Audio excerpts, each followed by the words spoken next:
Perdana Menteri Datuk Seri Anwar Ibrahim mengadakan pertemuan dengan Raja Jordan Raja Abdullah II di luar sidang kemuncak tergempar Pertubuhan Kerjasama Islam di Riyadh. Perdana Menteri berkata pertemuan beliau bersama Raja Abdullah II berlangsung dalam suasana penuh santai dan harmonik. Katanya pertemuan itu juga membibitkan lagi peluang kerjasama dua hala Malaysia-Jordan selain lawatan peringkat tertinggi kedua negara pada 2024 dan kerjasama sektor swasta, khususnya teknologi drone dan kerjasama ketenteraan. Kami turut membincangkan keperluan untuk menangani ketegangan di tebing barat dan Baitul Maqdis, terutama serangan oleh pendatang Israel terhadap penduduk Palestin. Menurut Anwar, pertemuan itu antara lain membincangkan usaha untuk menghentikan perang di Gaza selain membincangkan mengenai krisis kemanusiaan yang menjejaskan penduduk yang tidak bersalah di rantau itu. Akta Anti Lompat Parti perlu ditambah baik kelompongannya bagi mengatasi kejanggalan yang berlaku apabila 4 ahli Parlimen Perikatan Nasional menukar sokongan terhadap kerajaan perpaduan. Ahli Majlis Kerja Tertinggi UMNO, Datuk Seri Ahmad Maslan berkata, insiden 4 ahli Parlimen PN menukar sokongan baru-baru ini sedang menguji kejituan pelaksanaan akta berkenaan. Katanya adalah amat jangkal jika ahli Parlimen pembangkang menyertakan sokongan kepada kerajaan namun ia tidak membawa kesan kepada kedudukan kerusi mereka. Adalah janggal juga jika seseorang ahli Parlimen pembangkang yang berlawanan dengan parti mereka tetapi pada masa sama berada dalam kelompok pembangkang. Oleh itu, kejanggalan berkenaan perlu dilihat semula melalui pindaan tertentu. Akta Anti Lompat Parti perlu diperhalusi semula kerana sebelum ini kita tidak pernah berhadapan situasi sebegini. Ia perkara baru. Maka saya harap akta ini akan diperbaiki atau dipindah. Jumaat lalu, Presiden Bersatu Tan Sri Muhyiddin Yassin dilaporkan menggesa supaya Akta Anti Lompat Parti dikaji semula. Berikutan terdapat kelemahan susulan tindakan 4 ahli Parlimen parti itu yang menyuarakan sokongan kepada Perdana Menteri namun kekal bersama parti. 4 pemimpin terbabit ialah ahli Parlimen Kuala Kangsar, Datuk Iskandar Zulkarnain Abdul Khalik, ahli Parlimen Labuan, Datuk Suhaili Abdul Rahman, ahli Parlimen Gua Musang, Muhammad Azizi Abu Naim dan ahli Parlimen Zeli Zahiri Kecil. Ditanya bila waktu sesuai untuk penambahbaikan Akta Anti Lompat Parti itu, Ahmad yang juga ahli Parlimen Pontian berkata ia boleh dilakukan pada bila-bila masa. Katanya semua akta termasuk perlembagaan boleh dipindah pada bila-bila masa jika ada keperluan. Ahmad yang juga Timbalan Menteri Kewangan 1 berkata, penambahbaikan serta pindaan terhadap Akta Anti Lompat Parti itu juga penting bagi mengelakkan kejanggalan berlaku antara ahli Parlimen yang menukar sokongan peserta parti lama yang dinaungi. Katanya adalah amat janggal apabila ada ahli Parlimen tidak bersetuju dengan kita parti, tapi kita tidak dapat pecat dia dan hanya boleh digantung sahaja. Ini kerana memecah ahli Parlimen yang menukar sokongan akan menyebabkan parti berkenaan kehilangan kursi dan pilihan raya kecil perlu diadakan mengikut Akta Anti Lompat Parti. Ramai dalam kalangan ahli Parti Peribumi Bersatu Malaysia tidak lagi mempunyai keyakinan parti itu mampu bertahan sehingga pilihan raya umum ke-16. Pemimpin kanan yang enggan namanya disiarkan mendakwa situasi itu berlaku susulan siasatan dan pendakwaan terhadap beberapa pemimpin parti yang dikaitkan dengan kes pengubahan wang haram Jana Wibawa. Katanya mereka tidak yakin Bersatu akan mampu bangkit daripada kesan pertuduhan besar kes Jana Wibawa dan mungkin Bersatu tidak akan mampu bertahan sehingga PRU akan datang. Susulan kebimbangan itu juga, sumber yakin ada 5 lagi ahli Parlimen daripada Bersatu akan mengisytiharkan sokongan masing-masing terhadap kerajaan perpaduan pimpinan Datuk Seri Anwar Ibrahim dalam masa terdekat. Katanya semuanya bergantung kepada peranan yang dimainkan oleh pihak yang memujuk untuk meyakinkan mereka supaya menyokong kerajaan. Beliau mendakwa tindakan menyokong kerajaan perpaduan bukan sahaja akan membabitkan dalam kalangan ahli Parlimen. Katanya sebaliknya ada ahli Dewan Undangan Negeri, ketua-ketua bahagian dan yang memegang jawatan dalam sayap juga sedang menunggu masa untuk menyatakan sokongan terhadap kerajaan. Berdasarkan maklumat yang diterima daripada ketua bahagian dan ahli Bersatu yang lain, kebanyakan ahli dan segelintir pemimpin Bersatu sudah mula mengatur langkah untuk menyokong kerajaan. Katanya cuma kini sama ada 5 orang yang disebut tadi akan mempengaruhi rakan mereka yang lain atau parti akan cuba mengembalikan keyakinan mereka. Ada maklumat kata jumlah ahli Parlimen Bersatu yang akan menyokong kerajaan seramai 11 orang. Tetapi saya yakin hanya 9 dengan 4 sudah mengumumkannya, tinggal lagi 5. Mengulas lanjut, sumber itu menyokong dakwaan seorang blogger yang mendakwa harga setiap wakil rakyat Bersatu adalah di antara 4 juta hingga 6 juta ringgit setiap seorang. Katanya mereka yang mengisytiharkan sokongan ini ada beberapa faktor, bukan sebab wang semata-mata, tetapi wang adalah di antara motivasi utama mereka. Selain itu ada juga kemungkinan yang mahu melindungi diri daripada didakwa dalam apa-apa kesalahan. Ditanya sama ada dakwaan Perikatan Nasional terdapat broker politik yang cuba membeli ahli Parlimen untuk menyokong kerajaan, sumber itu berkata perkara itu sudah pasti berlaku dan dikukuhkan lagi dengan usaha Perdana Menteri sendiri yang mengutuskan surat dan meminta semua ahli Parlimen bersama menyokong kerajaan.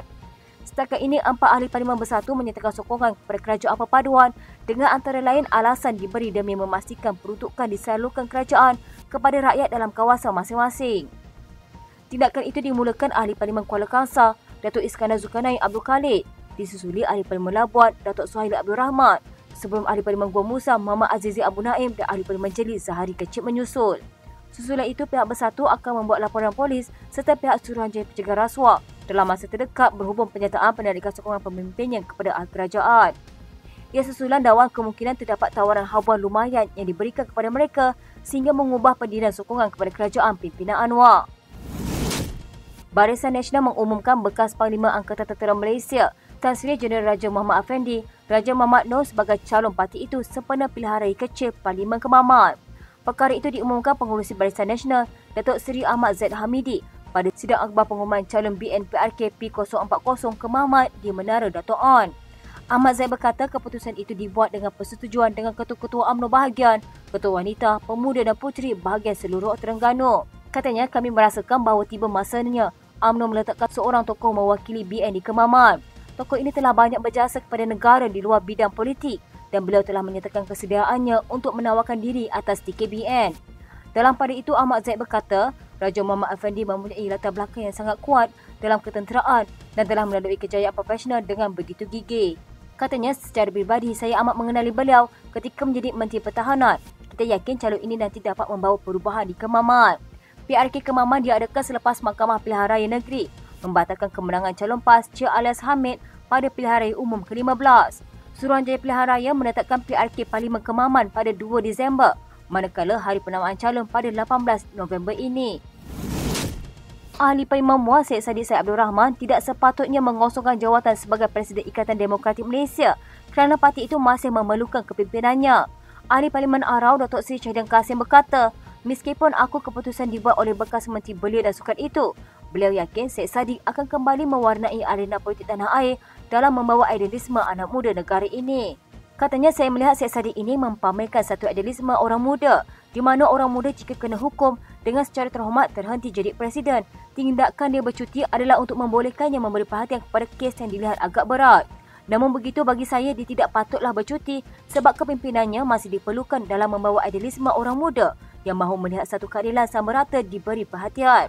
Syahidan berkata Syed Saddiq adalah wakil rakyat yang turut memperjuangkan peruntukan sama rata diberi kepada semua ahli parlimen termasuk Blok Pembangkang.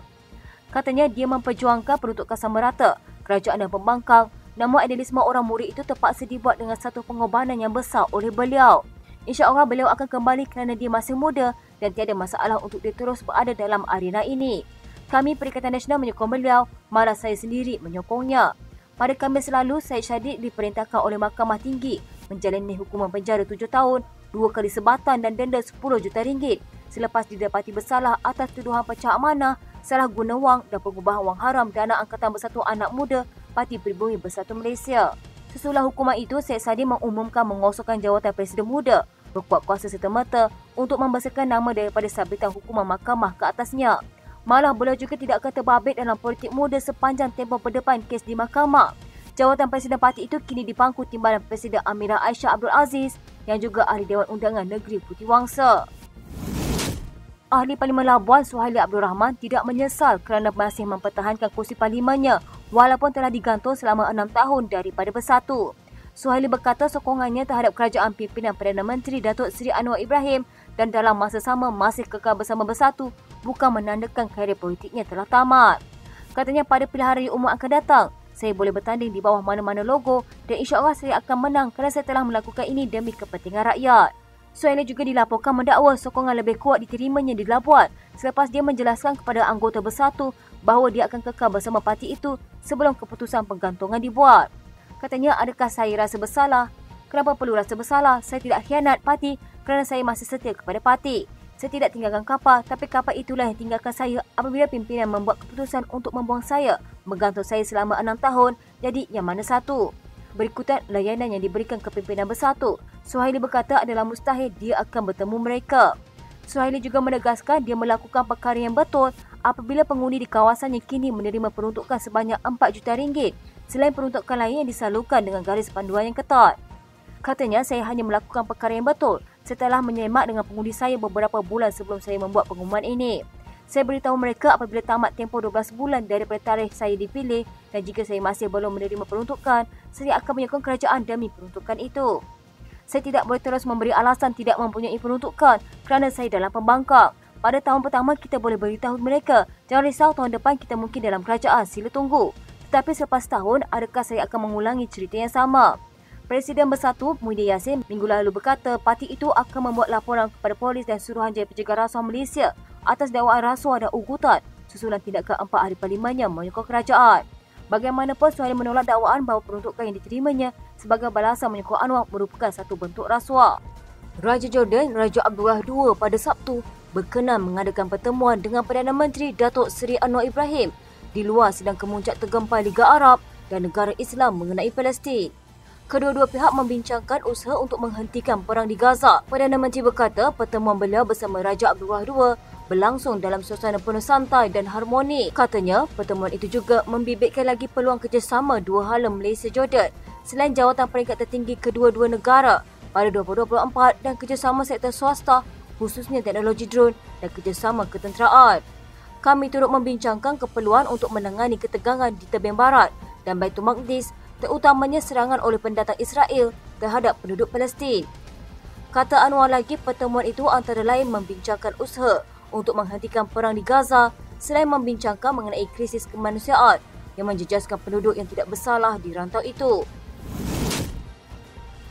Pengerusi DAP, Lim Guan Eng, memulakan tindakan undang-undang terhadap Ahli Parlimen Kepala Batas, Dr. Siti Mastura Muhammad yang didakwa mengaitkan keluarga bekas Ketua Menteri Pulau Pinang itu dengan Chin Peng dan bekas Perdana Menteri Singapura, Lee Kuan Yew.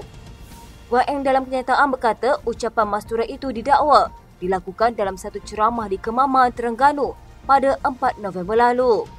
Katanya beliau sudah melantik Peguam Datuk Sangkara Narayanan Naik sebagai peguam bagi memulakan prosiding terhadap Siti Mastura. Beliau berkata tindakan itu dilakukan kerana Siti Mastura didakwa menimbulkan ketakutan terhadap DAP dan orang Cina sekaligus membabitkan unsur perkauman dan ekstremis. Guan Eng sebelum ini memberi tempoh 48 jam yang berakhir Khamis kepada Siti Mastura supaya membuktikan dakwaannya itu. Ahli Parlimen Bukit Bendera, Sherlina Abdul Rashid membuat aduan di Balai Polis Brickfield berhubung perkara itu. Katanya tindakan Siti Mastura itu disifatkan seperti tidak bertanggungjawab, malah tiada penyesalan daripadanya kerana membuat ucapan kebencian yang penuh dengan pembohongan, keterlaluan, perkauman dan ekstremis. Dia juga enggan menunjukkan bukti mengenai hubungan kekeluargaan yang didakwa dan tidak menarik balik kenyataan atau memohon maaf atas pembohongan, keterlaluan dan fitnah jahatnya. Terdahulu melalui video berdurasi 46 minit 51 saat itu, Siti Mastura dalam satu majlis dirakam mendakwa pemimpin veteran DAP Lim Kit Siang yang juga bapa Guan Eng adalah sepupu kepada Ketua Parti Komunis Malaya, Chin Peng. Selain itu, Siti Mastura juga dalam rakaman itu mendakwa bekas Perdana Menteri Singapura, Lee Kuan Yew adalah sepupu Kit Siang selain mengaitkan isteri Guan Eng dengan ahli Parlimen Seputih, Teresa Kok. Malah Siti Mastura juga mendakwa pemimpin DAP termasuk Setiausaha Agung DAP dan Menteri Pengangkutan, Anthony Loke, naib pengurusi kebangsaan DAP dan Menteri Perumahan dan Kerajaan Tempatan dengan komen Ahli Parlimen Beruas, Ngeko Ham dan Teresa mempunyai hubungan kekeluargaan. Katanya, penyokong PAS dilihat tidak peduli bahawa dia melakukan pembohongan atau membuat kenyataan berbau perkauman dan ekstremis selagi ia menentang pemimpin DAP. Justru saya menggesa Presiden PAS Tan Sri Abdul Hadi Awang dan Pengerusi Perikatan Nasional Tan Sri Muhyiddin Yassin menyatakan pendirian mereka secara terbuka mengenai pembohongan, keterlaluan dan fitnah Siti Mastura ini. Pengerusi Perikatan Nasional Muhyiddin Yassin sepatutnya memimpin pembangkang dan menjadi ketua pembangkang di Parlimen. Veteran UMNO Syahid Samad berpendapat Muhyiddin akan benar-benar dapat memimpin Ahli Parlimen Perikatan Nasional sekiranya dia memegang jawatan itu yang ketika ini dipegang Setiausaha Agung Bersatu Hamzah Zainuddin. Syahid melontarkan cadangan itu selepas tindakan 4 Ahli Parlimen Bersatu mengisytiharkan sokongan terhadap pentadbiran Perdana Menteri Datuk Seri Anwar Ibrahim. Mereka ialah Iskandar Zulkarnain Abdul Khalid, Kuala Kangsar, Suhaili Abdul Rahman, Labuan, Muhammad Azizi Abu Naim, Kuala Musang dan Zahari Kecik Jeli. Syahid berkata pimpinan tertinggi PAS dan Bersatu seakan-akan tidak melihat Parlimen sebagai institusi paling penting dalam sistem politik negara. Katanya, bagi saya inilah satu kelemahan PN sehingga membuka ruang kepada ahli-ahli parlimen mereka beralih sokongan mereka. Kepimpinan politik bukan hanya di peringkat parti, kepimpinan itu juga perlu dilihat dan dirasai dalam parlimen. Syahir berkata lagi, sistem parlimen di Malaysia mengiktiraf penyertaan pembangkang menerusi jawatan ketua pembangkang. Jawatan itu disertakan dengan allowance dan pejabat serta diberi keutamaan dalam perbahasan untuk orang undang-undang yang penting. Oleh itu, bekas Ketua UMNO Johor Bahru itu berpendapat kehadiran Muhyiddin sebagai Ketua PN di barisan hadapan perang politik di Dewan Rakyat akan meningkatkan motivasi ahli parlimen pembangkang. Katanya, saya pasti mereka ahli parlimen pembangkang tidak sempat rapat dan tidak beberapa kenal sangat dengan Muhyiddin selaku pemimpin tertinggi parti mereka. Dengan menjadikan UMNO sebagai contoh, Syahir berkata kecelaruan berlaku apabila Presiden UMNO Ahmad Zahid Hamidi menyerahkan jawatan itu kepada Ismail Sabri Yaakob sebelum ini. Menurutnya, ia juga menjadi punca berlaku pertembungan dalam UMNO, khususnya membabitkan ahli parlimen dan parti. Katanya kesudahannya Muhyiddin lantik Ismail ketika itu, naib Presiden UMNO sebagai timbalan Perdana Menteri, akhirnya jadi Perdana Menteri ke-9. Sementara itu, naib Presiden Amanah Adil Zohari berkata, tindakan 4 ahli parlimen itu menyokong Anwar bukanlah satu kesalahan. Adli berkata penubuhan kerajaan perpaduan adalah untuk menyatukan tenaga dalam menangani cabaran ekonomi dan sosial pasca wabak COVID-19. Katanya, kita mengajak semua pihak untuk bersama-sama dalam kerajaan perpaduan tanpa pembangkang. Bahkan kita juga boleh sahaja menerima sokongan dari Muhyiddin dan Presiden PAS Abdul Hadi Awang. Presiden terbuka kita meminimkan pembalahan, memperkasakan kerajaan perpaduan dan menyediakan peluang untuk semua pihak bergabung demi kerajaan. Pengerusi Barisan Nasional Datuk Seri Dr. Ahmad Zahid Hamidi memberi bayangan parti itu berkemungkinan menampilkan calon langsung pada pilihan raya kecil Parlimen Kemaman yang akan diadakan 2 Disember ini. Kaedah sama menurut Presiden UMNO itu pernah dilakukan BN pada pilihan raya tertentu sebelum ini, iaitu calon dipilih tanpa melihat kepada hierarki jawatan dalam parti dan ia diterima dengan baik. PRK Parlimen Kemaman diadakan susulan keputusan Mahkamah Pilihan Raya Terengganu pada 26 September lepas yang membatalkan kemenangan Cik Alias Hamid daripada Perikatan Nasional di kerusi itu pada PRU15 selepas pihak pempetisyen berjaya membuktikan wujudnya unsur rasuah ketika tempoh berkempen. Susulan itu, Suruhanjaya Pilihan Raya menetapkan PRK Parlimen Kemaman diadakan 2 Disember dan hari penamaan calon pada 18 November, manakala hari pengundian awal pada 28 November. Ahmad Zahid berkata, bagi beliau apa yang penting bukan hanya kemenangan untuk PRK itu, tetapi sekurang-kurangnya majoriti undi seteru politik boleh dikurangkan. Katanya itu adalah indikasi kepada kejayaan yang akan kita mulakan di Kemaman. Dalam pada itu, Ahmad Zahid berkata beliau komited untuk merealisasikan resolusi-resolusi yang dicapai pada pemukiman yang disertai ahli jawatan kuasa seluruh Biro Politik UMNO Kedah. Katanya, saya yakin kita mempunyai tempoh 36 bulan dari sekarang untuk persediaan menghadapi pilihan raya umum ke-16. Walaupun mungkin agak terlalu awal, tapi kita mesti mengambil beberapa tindakan terutamanya dalam penyatuan pemikiran kepimpinan di peringkat negeri, bahagian dan cawangan. Langkah yang dilakukan ini insya-Allah akan diikuti negeri lain dan beberapa kaedah untuk struktur organisasi di peringkat jentera. Pelaksanaan pilihan raya juga akan dirombak dan insya-Allah kita akan memulakan PRK Kemaman ini.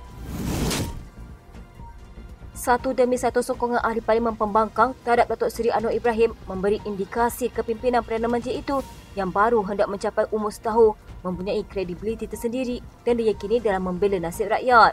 Ia juga secara tidak langsung mematahkan desas-desus pertukaran kerajaan. Kononnya Hayat Kerajaan Perpaduan yang dibentuk hasil keputusan pilihan raya umum ke-15 November tahun lepas itu akan berakhir dalam masa terdekat.